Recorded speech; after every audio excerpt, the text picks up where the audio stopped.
वो भी बंद सा हो गया, उस पर कब्जा कर लिया लोगों ने।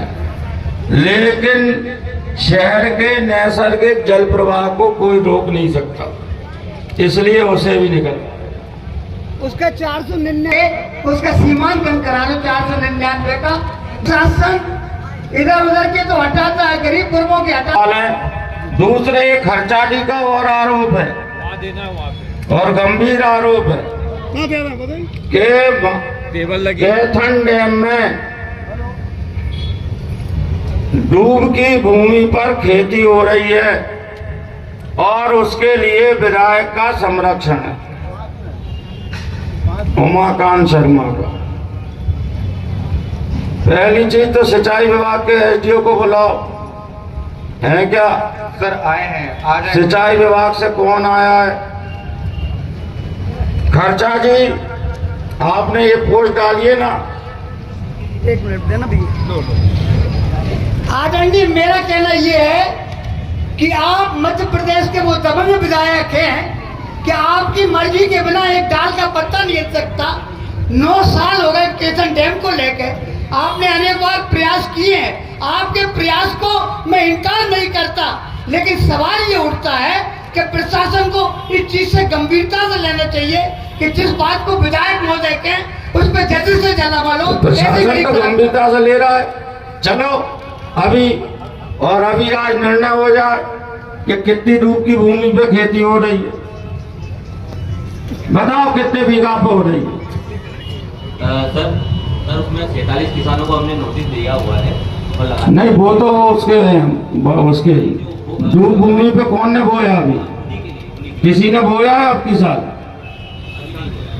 अभी नहीं बोया ना, पिछले साल बोया था। अभी नहीं बोया है, तो ये तो कह रहे हैं खेती हो रही। श्रीमान जी 550 बीघा है। मैं आप दो ढंग से विचार करिए जी, ऐसे नहीं होगा जी, दो ढंग से विचार करना पड़ेगा। एक होता है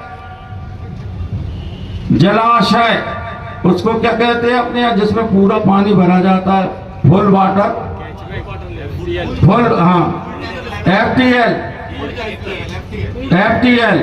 यानी जितना पानी भरा जाता है, छरछरा चलता है। जब भी अगर उसके अंदर, आपको पता है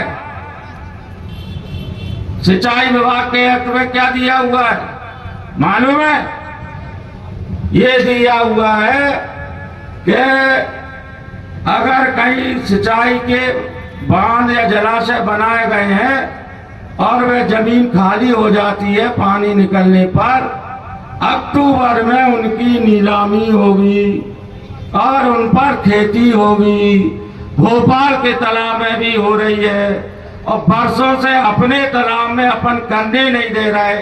पहले यहाँ के आमजन ने ये आरोप भी लगाया था कि सिरोंज के 500-300 बीघा में उमाकांत लक्ष्मीकांत की खेती हो रही है।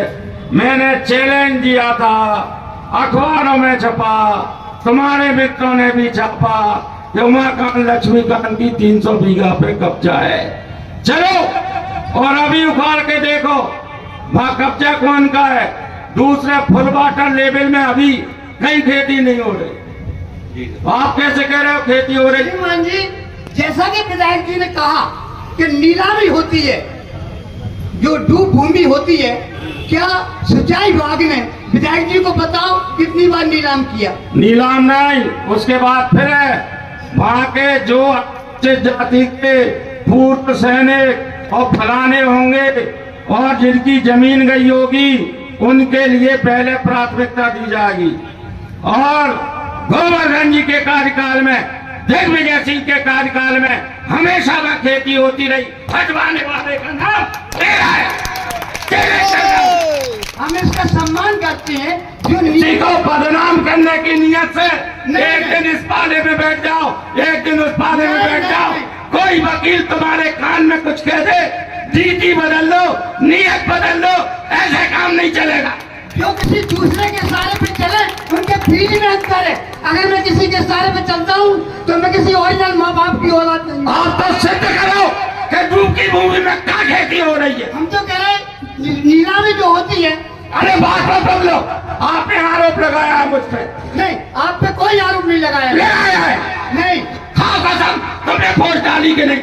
नहीं, हमने ये कहा कि बिना विधायक के संरक्षण के कोई काम नहीं हो सकता। मैंने संरक्षण दिया।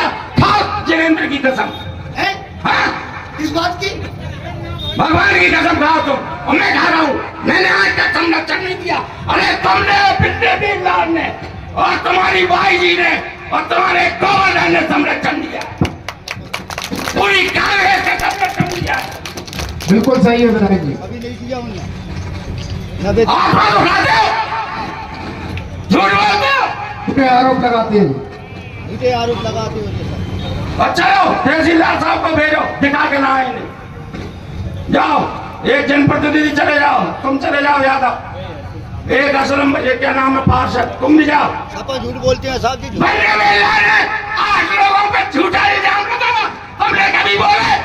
झूठ बोलते हैं। जो डांटता है उससे भागते हो, और जो तुम्हें सम्मान देता है उसकी ऐसी तैसी करते हो।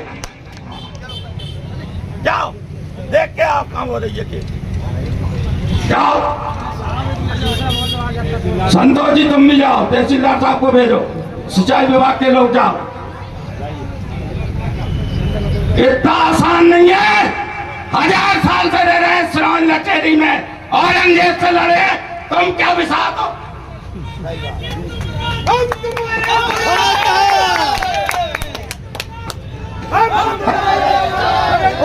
तुम संघर्ष करो, हम तुम्हारे और बंधुओं, एक कांग्रेस के वरिष्ठ नेता ने सिरोंज में आकर ये कहा कि उमाकांत किसी कांग्रेस के कार्यकर्ता का, व्यक्ति का नाम लेगा, बुराई करेगा तो हम गांधी के अनुयायी हैं, गौर से बन जाएंगे, माने मुझे गोली मार देंगे।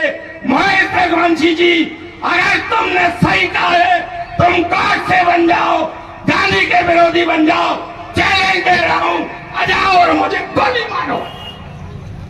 उमाकांत जी और मुझे वो स्थान बता दो, मोहित रघुवंशी, गगनेंद्र रघुवंशी, सुरेंद्र रघुवंशी, कौन सी जगह पे आके बैठ जाऊं? तुम में दम है और तुमने अपनी बात ईमान से कही है तो मुझे गोली मार के दिखा। शुक्रवार को सिरोंज विकासखंड की जनता हाट बाजार की दृष्टि से पर्याप्त मात्रा में सिरोंज आती है। चारों दिशाओं के लोग आते हैं, किसान आते हैं, आम आदमी आता है। इसलिए ये हम शिविर आयोजित करते हैं कि जिससे हमें जनता की जो हितग्राही मूलक योजना है, मध्य प्रदेश शासन की, देश के शासन की, डबल इंजन की सरकार की, मोदी जी की, हमारे लोकप्रिय मुख्यमंत्री मोहन यादव जी की जमीन पर कैसे चल रही है, और जो वंचित शोषित तबका है वो यदि रह जाता है तो उनकी समस्याओं का निराकरण अपनी उपस्थिति में हम कर सकते। मैंने सुना है जिला कांग्रेस के अध्यक्ष मोहित रघुवंशी जी ने कहा कि कोई भी भारतीय जनता पार्टी का कार्यकर्ता, नेता, विधायक यदि उनकी बात उठाएगा, नेताओं के नाम लेगा, बोलेगा, अगर कोई कांग्रेस की निंदा करेगा तो मैं गांधी का अनुयायी हूँ, गॉड से भी बन सकता हूँ।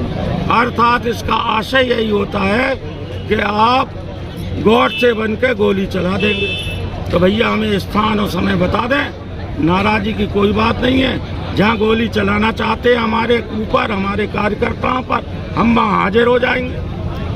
हुआ इसमें विधायक साहब तत्काल कार्रवाई का बोल दे रहे हैं कि तत्काल करवाएं। क्या प्रशासनिक मशीनरी सक्षम है आपकी कार्रवाई करने?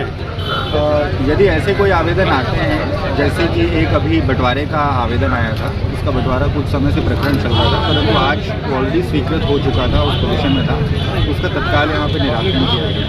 इसी प्रकार यदि कोई पात्र व्यक्ति किसी हितग्राही मूलक योजना के लिए हमारे पास आ रहा है, हमारे पटवारियों की, सचिव की, जीआरएस की, सभी की टीम यहाँ पे उपस्थित है, तो हम तत्काल उनकी जांच भी करवा ले रहे हैं स्थिति की, और उसके हिसाब से जो पात्रता के अनुसार तत्काल लाभ देने लायक है उसको बिल्कुल लाभ दिया जा रहा है।